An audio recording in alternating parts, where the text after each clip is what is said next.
everybody, it's Mike, the Bald Adonis. Boom.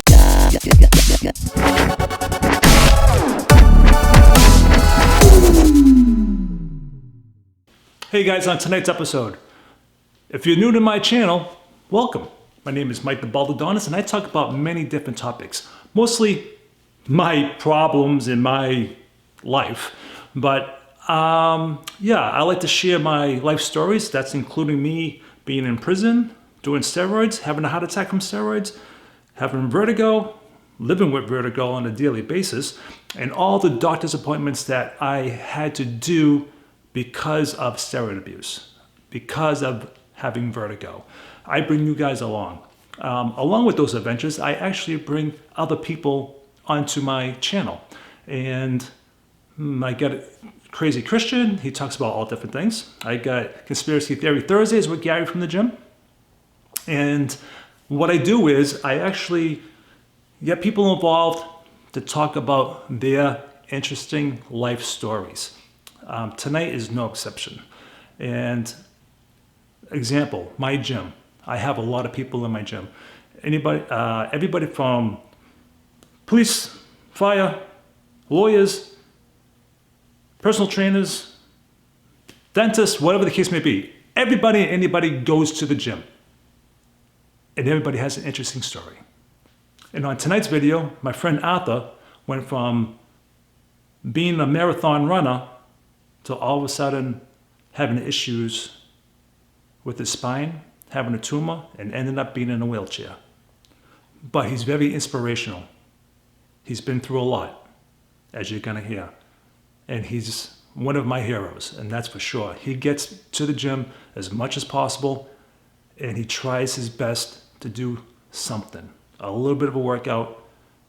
He has to hold on to the sides of the treadmill, but he does exercise. He gets in there when he can, when he's feeling good, and I just want to thank him very much for letting me share his story.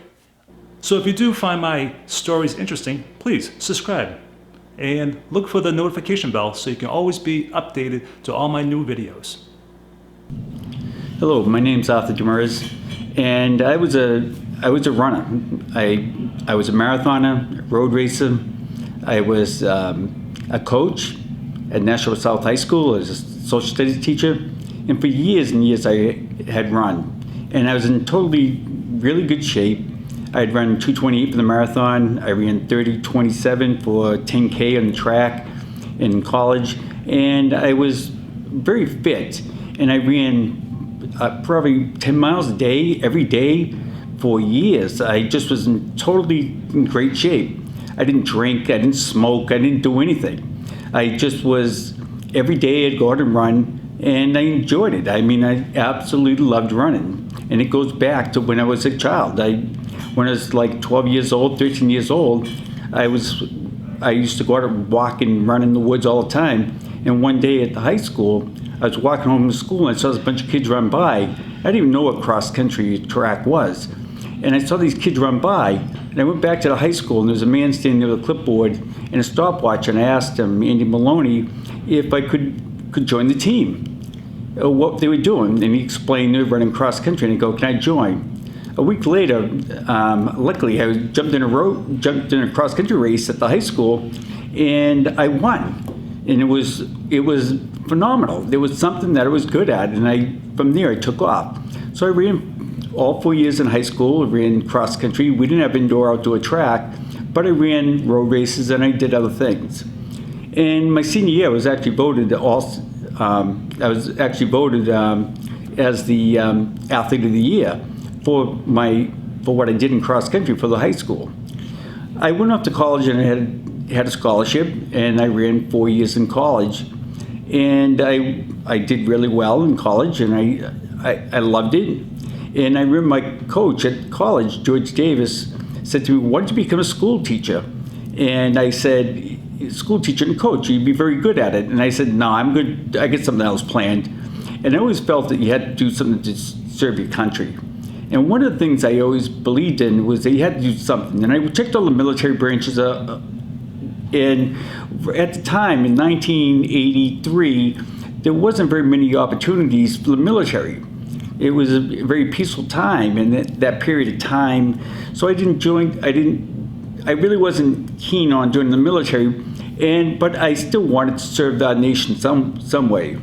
So I looked into Peace Corps, and I had a teacher when I was 7th grade who was in the Peace Corps. And also had a teacher in high school who was also in Peace Corps. And I said, geez, maybe I'll look into that. And when I got out of college, I began to apply for Peace Corps. It took about a year before they finally accepted me, and they gave me an assignment to the Republic of the Marshall Islands. And I remember telling my dad that I would join the Peace Corps. My father goes, "You'll do anything to get out of a job, won't you?"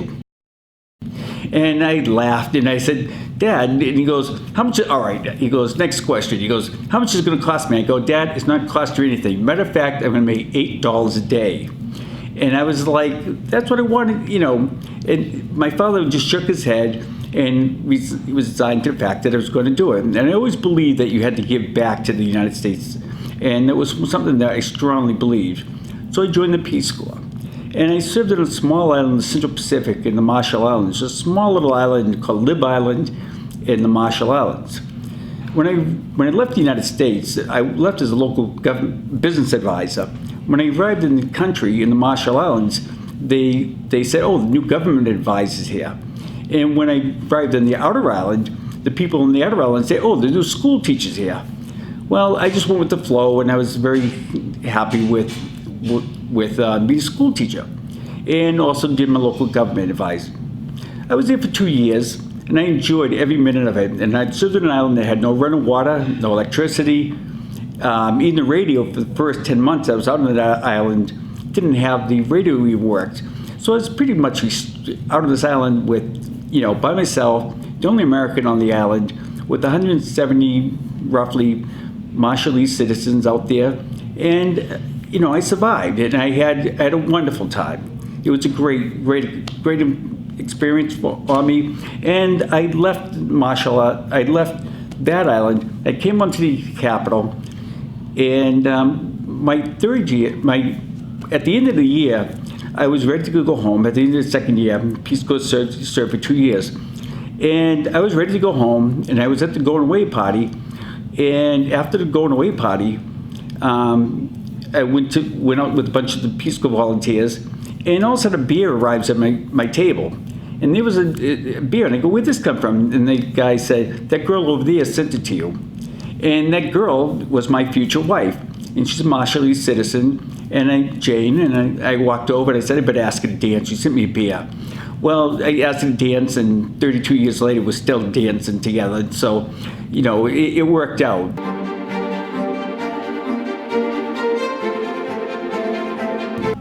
I left Peace Corps. I came back, went to graduate school, and I also worked on University of Lowell track team. And I became the assistant cross-country and track coach for the University of Lowell. And I did that for a couple of years. But then I couldn't feed the family, so I had to, my wife and I were starving, both graduate students and so forth. So I decided to find a real job, and I went to the Housing Authority. After the Housing Authority, when I was working the Housing Authority, I was also coaching a group of people called the Greater Lowell Roadrunners. And I had a lot of success in that, and I coached them for 7 years with George Davis, the University of Lowell cross-country track coach. And he and I coached there, and I was working various jobs, all kinds of different little jobs, and then the Housing Authority. And one day I was in the post office in Pelham, and this man came up to me and said, "My son runs for Pelham High School," which I had gone to high school at. And my son's a pretty decent runner, but the coach at the school, he's really struggling with workouts and things. "Would you mind coming over and assist him?" So I went over and talked to the cross-country coach. He said, "Hey, would you mind coming out and helping out?" So I said, "Sure." So I went over there and I worked with the cross-country. But I remember walking in the team, and one of the kids said to me something really disheartening. He said, "We're in Pelham, we don't win anything." And I was really disheartened. I was like, "Wow, these kids need a little boost." So I started working with them that year. And unfortunately, the coach of the team had to leave. He couldn't coach any longer. So I was thrusted into that position. Now, I didn't want to become a high school coach, to be honest with you. My whole goal in life was to move on I was in graduate school again, getting a master's in public administration at Suffolk University, and I was just about done, and I was yanked out of that, and I went to, I ended up going coaching. And next thing you know, I ended up starting an indoor and outdoor program at Pelham High School, and programs took off. One team after another team. First year I coached cross country, we finished second in the state meet. And the following year after that, we won the state meet, and we led to five state championships on the boys' side, 2 on the girls' side, 2 runner-up on the girls' side, and 2 run-ups, I believe, on the boys' side. And I coached at Pelham for 8 years. And then I was lucky to find a job at Nashua South High School. And I started working at Nashua South High School. But the principal at the school told me, if you're gonna be a teacher here, you have to coach a cross country team. And I ended up coaching over at Nashua High School South. And the schools had split from Nashua South to Nashua North, and it was a devastated team. But we pulled together, we worked together, and they actually ended up winning the state championship for Nashua High School. They ended up winning the state championship 4 years later in 2008. And I remember that they had the fastest 5 times ever to run Dairyfield Park at that time. So it was really, really interesting to watch the kid transform. So I had something with the coaching. But at the same time, as coaching those boys, I began to feel that I was having problems with my health.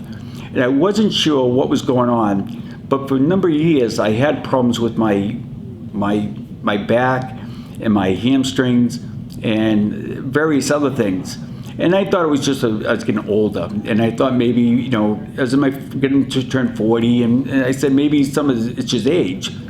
And I was developing all kinds of issues. I was starting to develop, had a lot of sensations, especially around my waist. I felt like there was a belt tightened around my waist. So, people out there, you feel these symptoms, especially if you know your body, and especially after running all these years, you do know your body, and you have a sense that something is wrong, that something isn't functioning right, whether you know your body or not, but that something's not right. And for years, I was falling, I'd be out running in Mines Falls in Nashua, New Hampshire, or running in the woods, I'd fall and trip.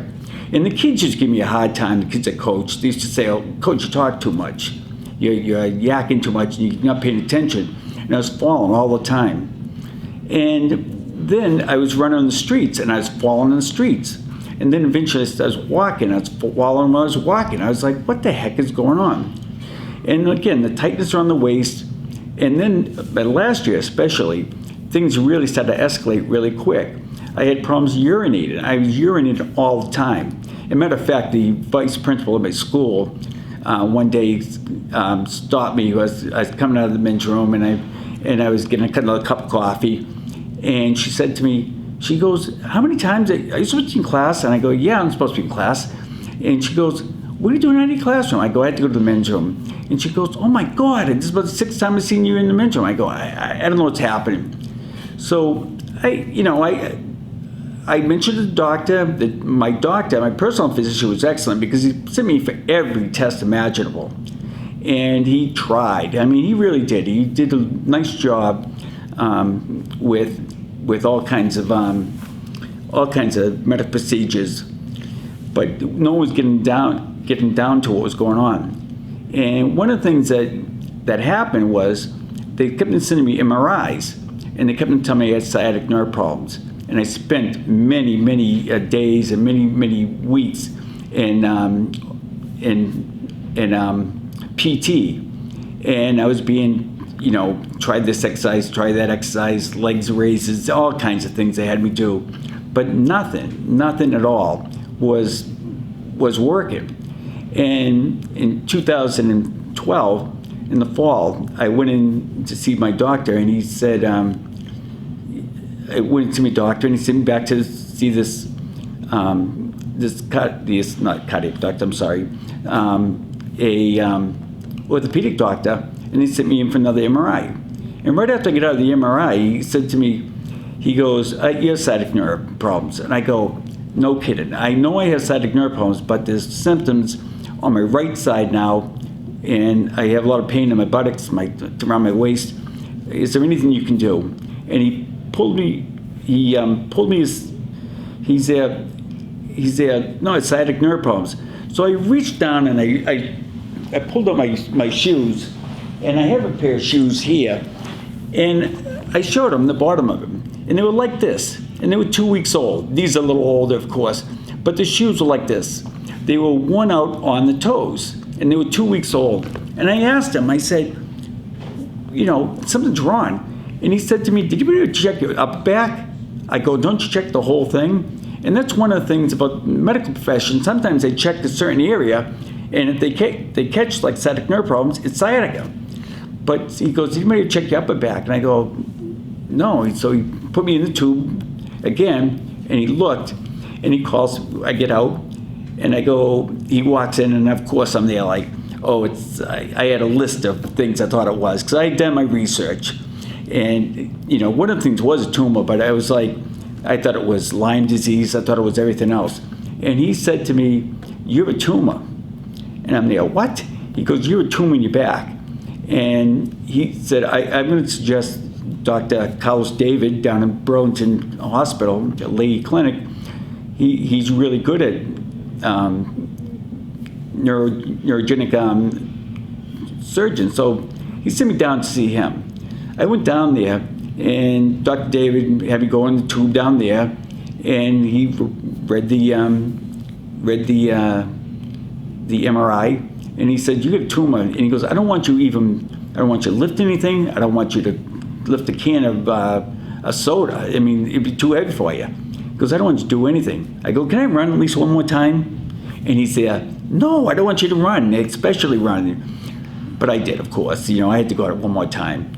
And he went in there, and he took up my, he called me in, he called my wife, and we discussed the operation. And what they had to do is they had to go inside the spinal canal itself and extract the tumor. And he wasn't sure if it was cancerous, non-cancerous, or whatever. So I went to see, so that was one. Then I had to go back to school, and I went back to school, and Jen Susan was my principal, and she was wonderful. I went into her, and I told her, I said, Jen, I can't teach. I have to go for this operation. They want to have the operation next week. Within a week, 2 weeks, they want to get this tumor out of me. And she was very understanding. And she goes, who's your doctor? And I said, Dr. Carlos David. She goes, oh my God, one of our other teachers also had a tumor, and Dr. Carlos David operated on her. Why don't you get on with her and talk to Dr. Carlos David and maybe get some more information? So this fellow teacher and I went down there, and she and I talked to the doctor some more, and she had all the questions. Because up at that point, I really wasn't, everything was just mesmerized, and I was in shock that all this was happening in such a short period of time. And I found that I had to go in like 2 weeks later, and I was told that, they don't know what was going to happen, but I might lose some capabilities of walking. And what happened was I went into the surgery, and I walked in just like normal day, and I laid there, and they opened me up in the back, and next day when I woke up, I couldn't feel anything from my waist down. And that remained for about a month. I could not feel a thing from the waist down. And that's where I am. I'm a T10 paraplegic at this point. And for the next 8 weeks, 10 weeks, I was in Lady Hospital for a number of days. Then I went to a rehab in Merrimack, New Hampshire, and they worked with me on just basic things like trying to sit up and trying to build up my abdominal muscles, which I had. It seemed like I had none. and had me stand up and get back up in a seated position, which I passed out the first time I did it. They also had me do all kinds of other things, but things to build me back up. And as time went on, I started to feel little bits of my legs, my toes.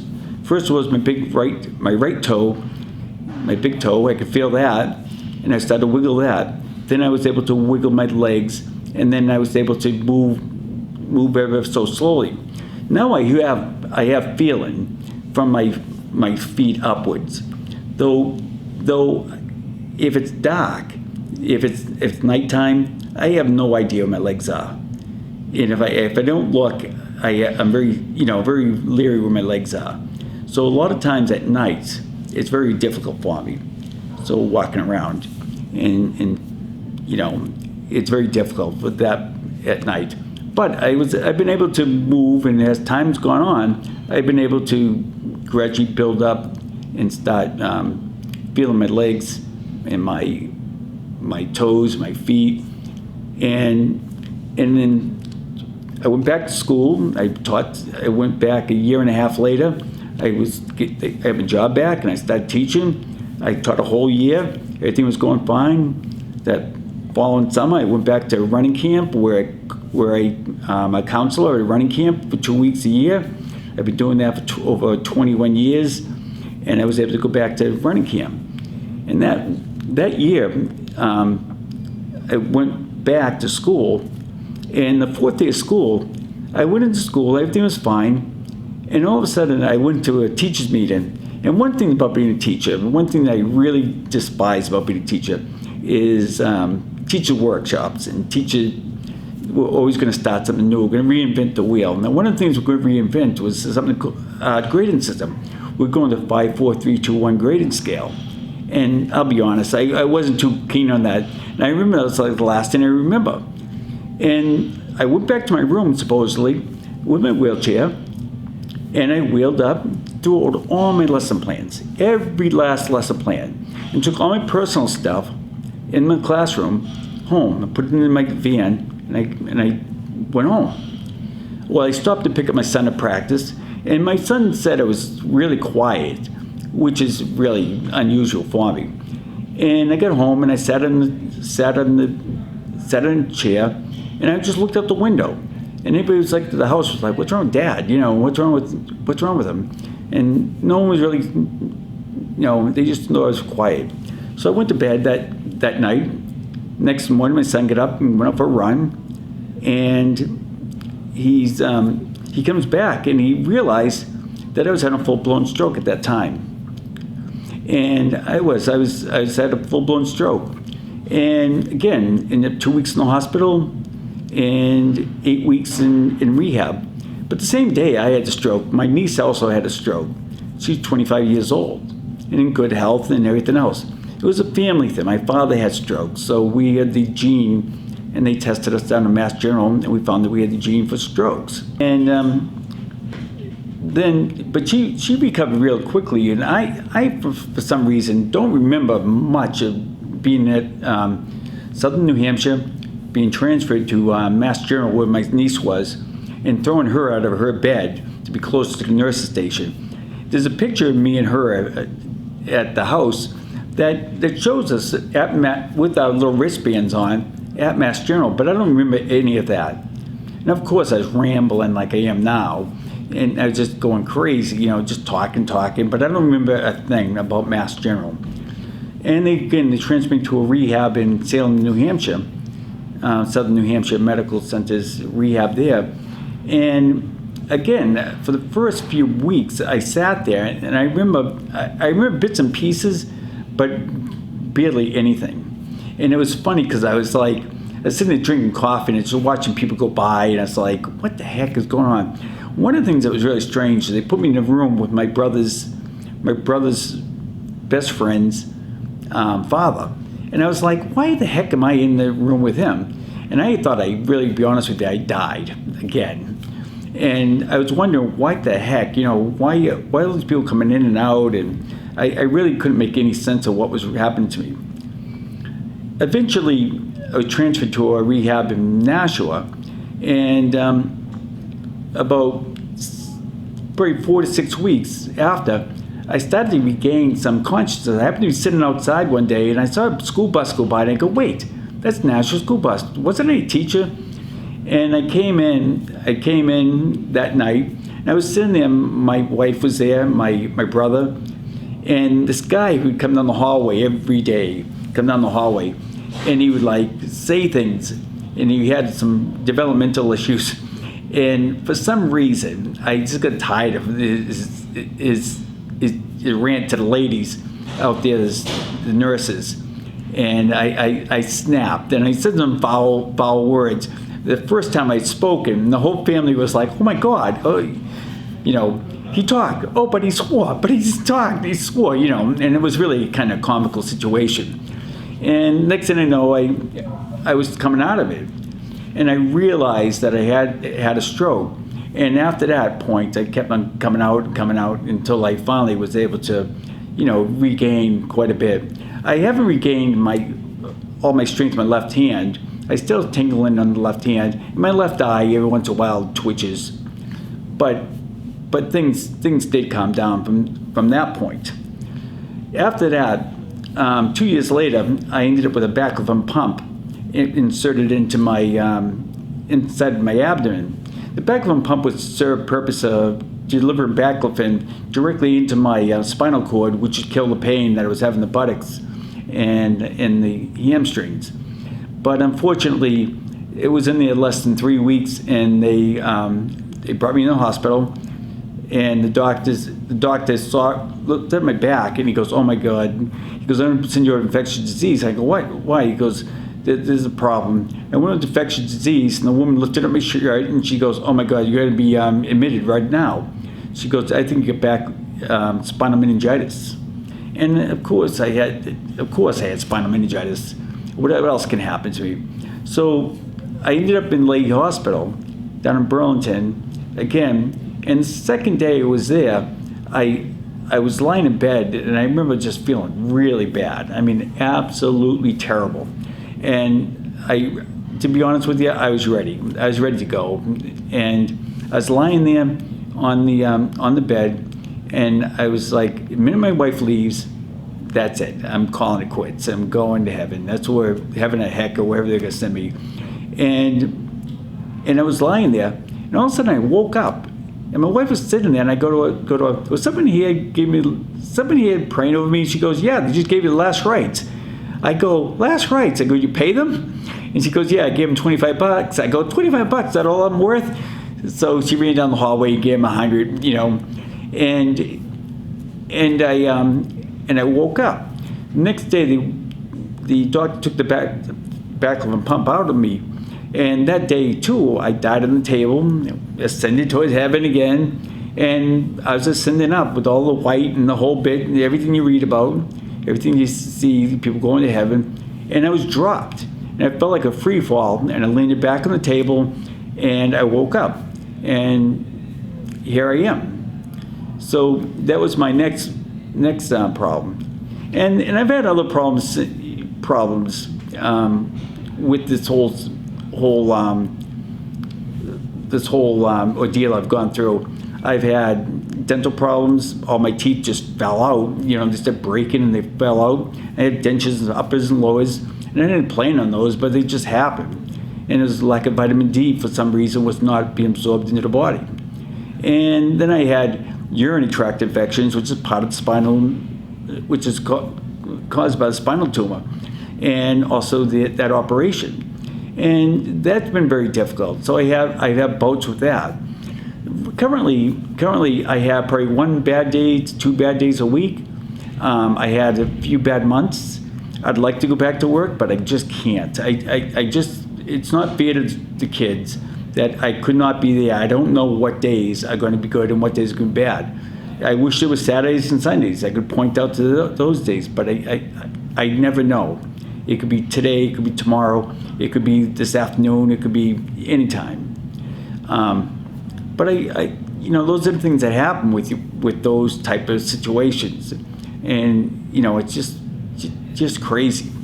So what about with your stomach? Did you say you had to have your intestines or something? Yes, recently we had a colonoscopy, which is very unpleasant, surgery, and surgery, procedure. But you don't feel anything. You go in for colonoscopy. It's real. They give you a sedative, knock you out, but the prep is not a lot of fun. But one of the things that I've had is, because I've done so much surgery in my spinal area, spinal cord, and also in the abdominal region, my intestines been pushed around quite a bit.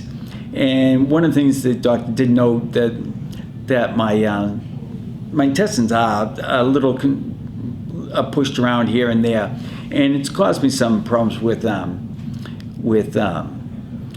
digestion issues and things like that. So that becomes an issue, now and then, and probably that's not a lot of fun to deal with. But other things I've gone back though, so I'm really happy in most of it, that I've been able to have a positive outlook on this, on my condition. So one of the things some of the causes of my spinal condition that I had is that my doctors don't really know what caused spinal tumor. It could be radiation, could be chemical, it could have been exposure to other environmental issues. We don't really know. And one of the things I did have was being in the Marshall Islands in the 1950s and in the early 60s. They did a lot of nuclear testing on those regions of the world, and the United States government detonated over 100 atomic weapons in those areas. Now, there have been cases of epidemiomas have occurred to Marshallese and also to American service members who witnessed a lot of these bombings.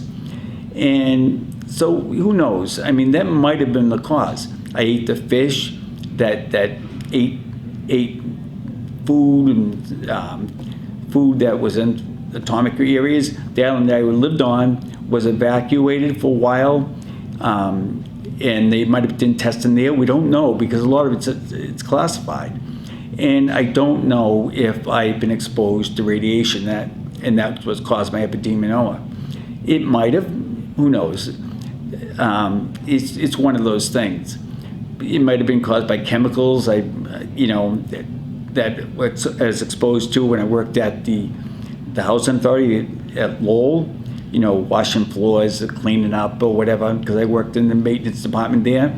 It might have been from the at TRW when I worked there in the summers when I was in college, and I exposed to chemicals there.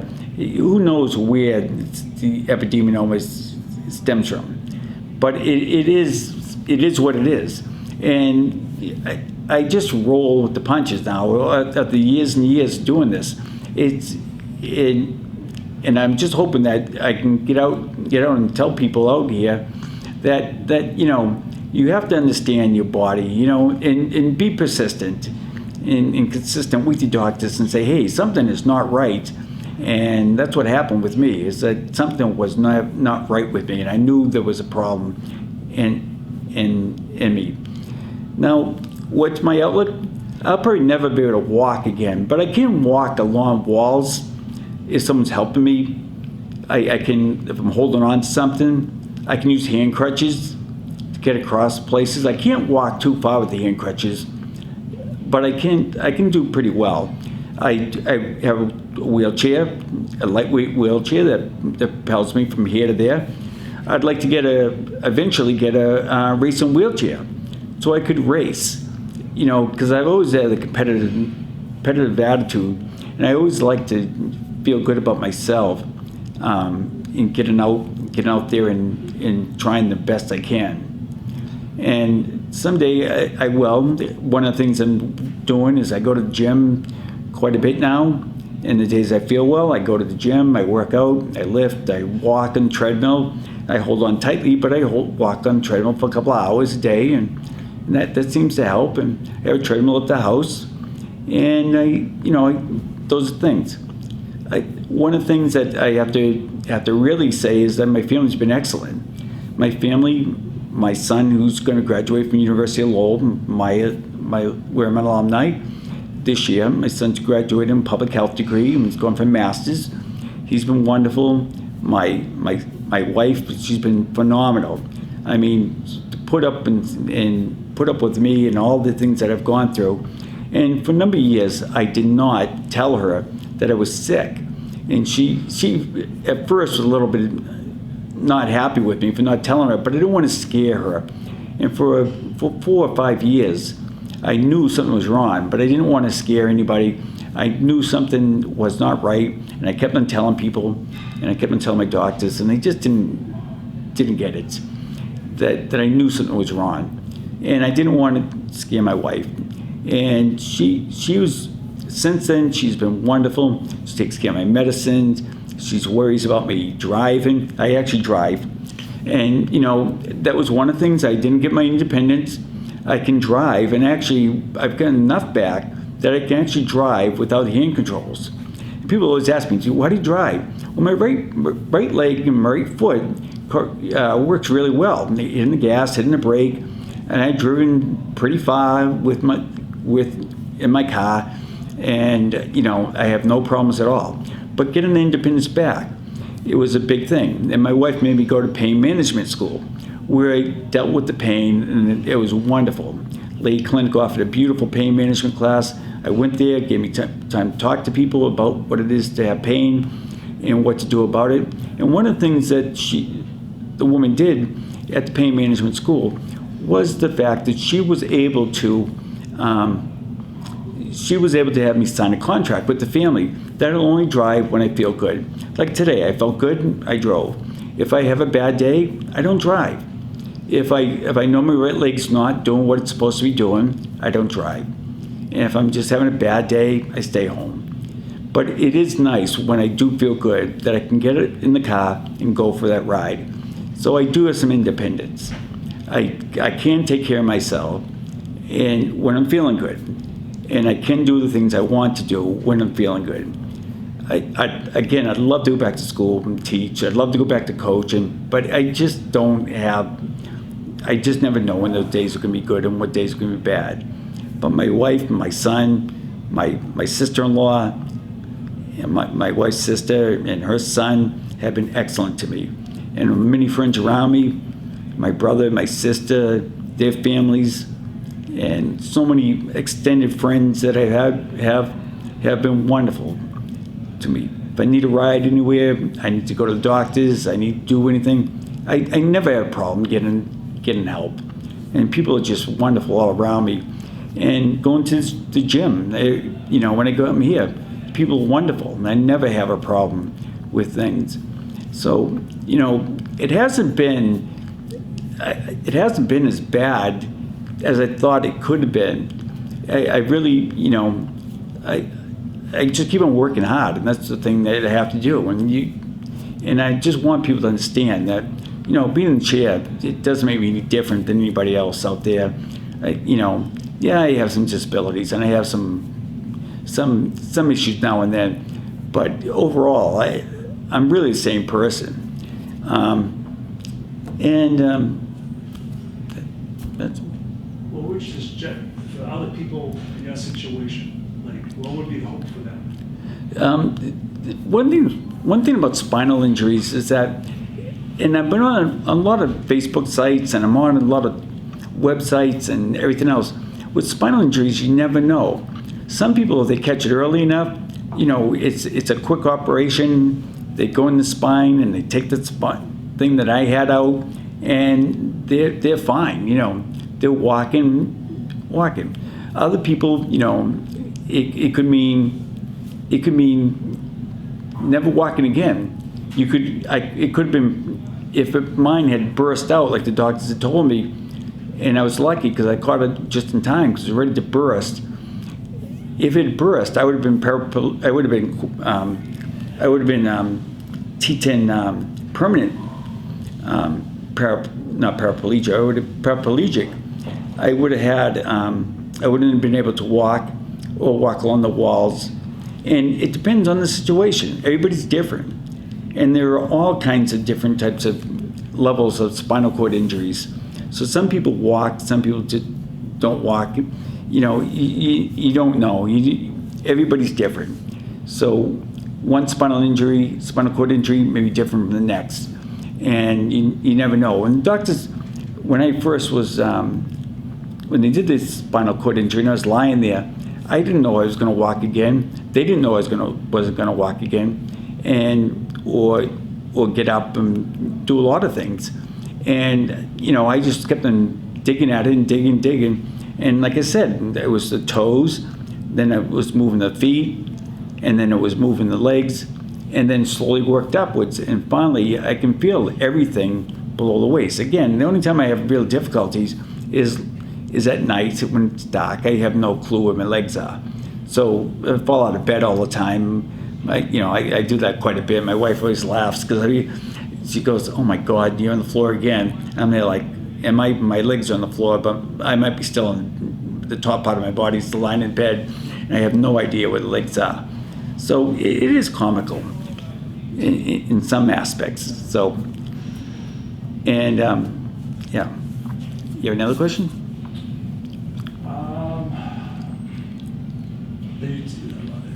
What, are you on a bunch of medications? Oh yes. Okay. Yeah, I'm on a slew of medications, and it's just so many things to fight the spasticity.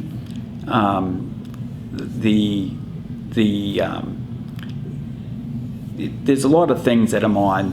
One of the things is calm the nerves, because if I don't take these medications, my legs will bounce all over the place, and it's really, really embarrassing if my leg will shoot up in the air or go all over the place.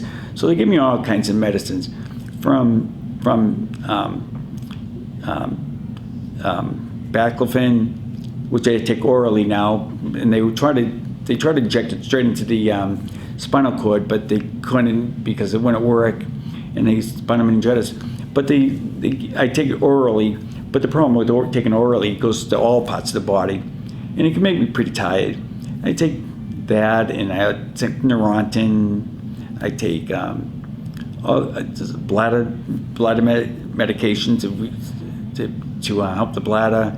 I take intestinal medicine to help the intestines. I take anxiety medicine to keep me calm, not let me spaz out, and get a little bit jumpy. A lot of different types of medicine. I'm on high blood pressure medicine because I ended up with a little bit of high blood pressure. But that's a hereditary thing. So those type of medicines. They had me on painkillers, and I decided to get away from them.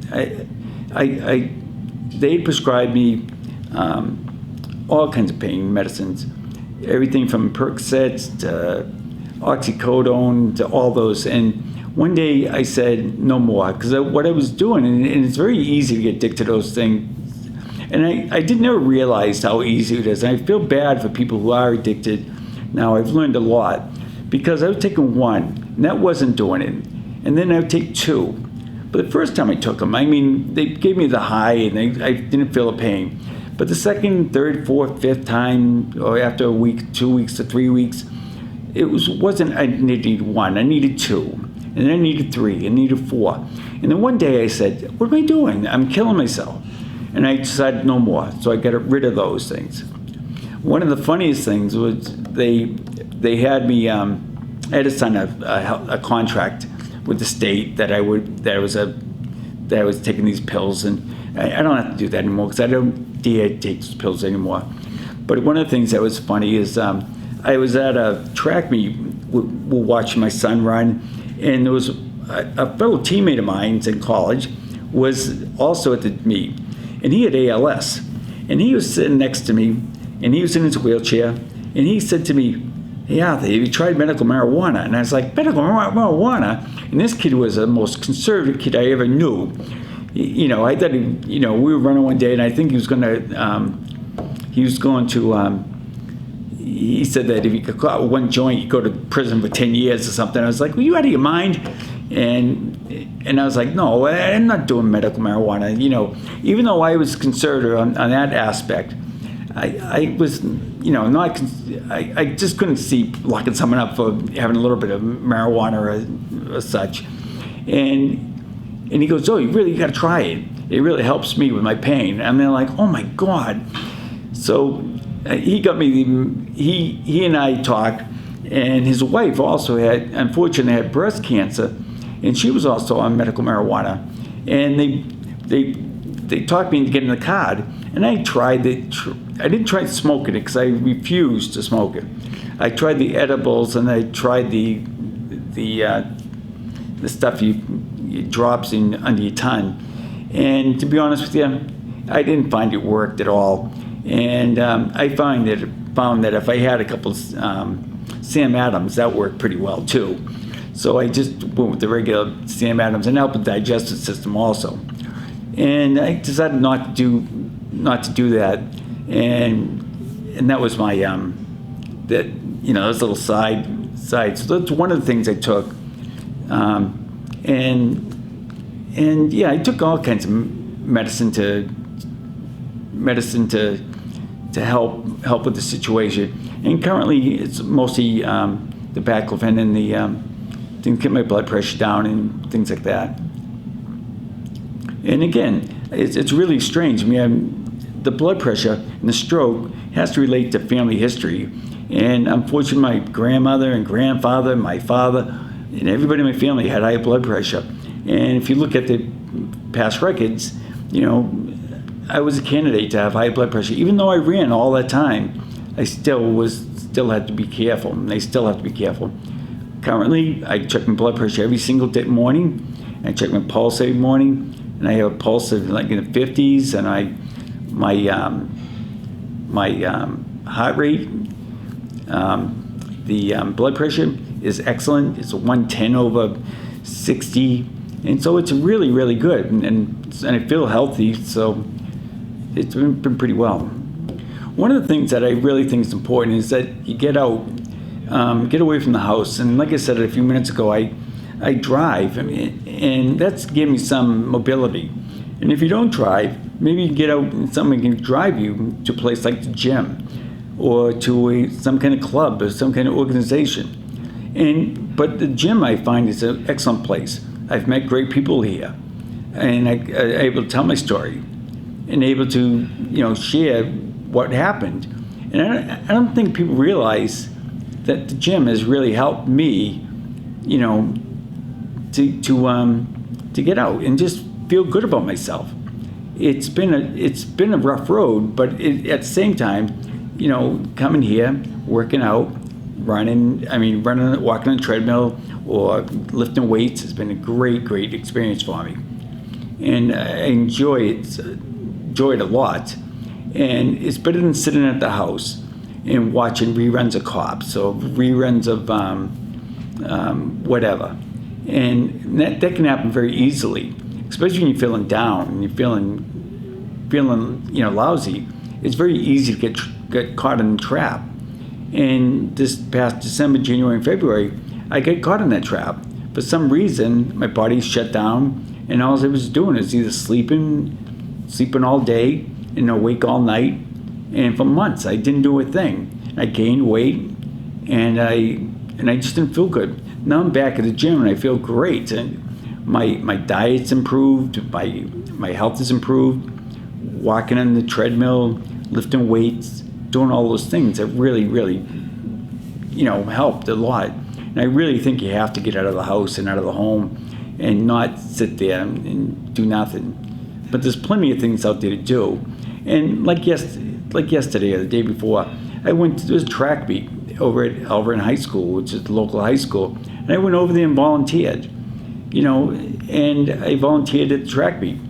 And I'm also a certified state official, and I enjoy stuff like that. And I really think that's important to get out, because I still have things to offer. I coached 7 years at the Greater Lowell Roadrunners. I was, we had great cross-country and track teams at Pelham High School and Bishop Curtin High School, and also coached at Nashua South High School. And I'm also on the New Hampshire Cross Country Committee.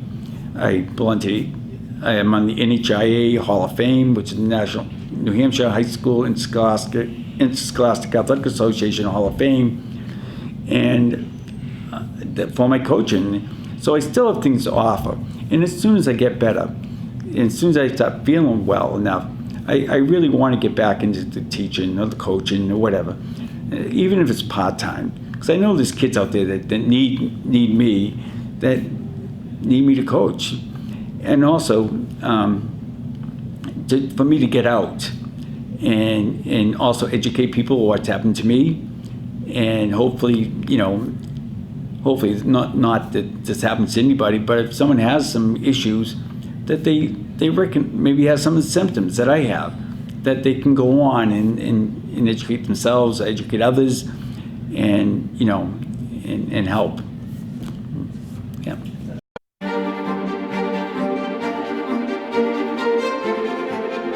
Until the next video, everybody, Baldadonis out.